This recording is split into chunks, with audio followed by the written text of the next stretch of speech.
Alright, so one more quick tip for you guys. When you're putting garland up here, like this around a fireplace, if you'll take a command hook and attach it with the hook facing the wall, then you'll have something for your garland to grab a hold of and keep from falling forward. On the sides, he has built this very simple frame, this very simple stand.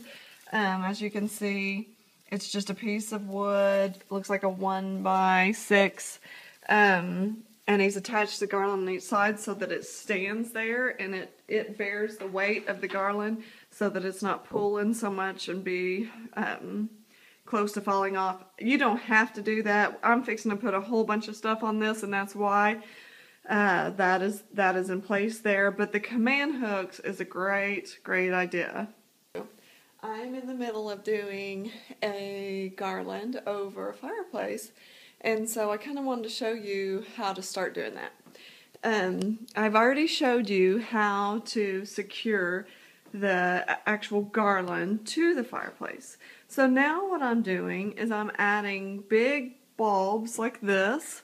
It's big, as you can see, as well as ribbon and stems. This is what I call stems. You can get them, these came from Perfect Choice, but you can get them just about any place that carries Christmas supplies.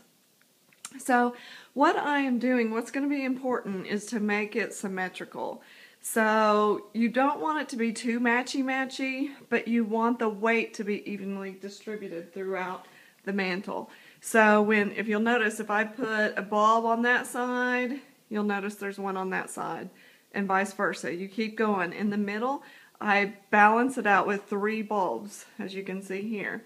I'm starting my ribbon, and then I've tucked each stem in. If I tuck one on this side, I tuck one on this side, and I just kind of keep going through. And then what I'm going to be doing is filling in these other areas with ribbon and bringing them together, which is what I've started doing here. I don't make bows on this.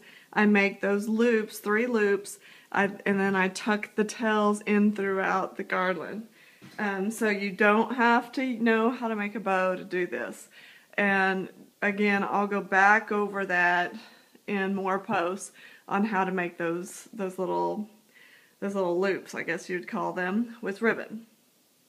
I'll show you this when I get it finished. So I promised you guys I'd show you the mantle when I finished it, and so it's done. Here it is. It's extremely intricate and detailed. I started, if you'll remember where the main balls were on the garland, I started with that. I worked my way in with some stems, putting stems in it, and then I went to ribbon, added ribbon, loops of ribbon like I showed you. And then lastly, I finished it off with ornaments, hanging ornaments. So this is extremely complicated, and it took me years to figure out how to do all this. But if you keep following each post, I'll give you a new tip. And you can just put that in your arsenal of talents, and eventually you could accomplish something like this, or at least a smaller version of it. Just keep posted. Let me zoom out and show you kind of what it looks like all together. Voila!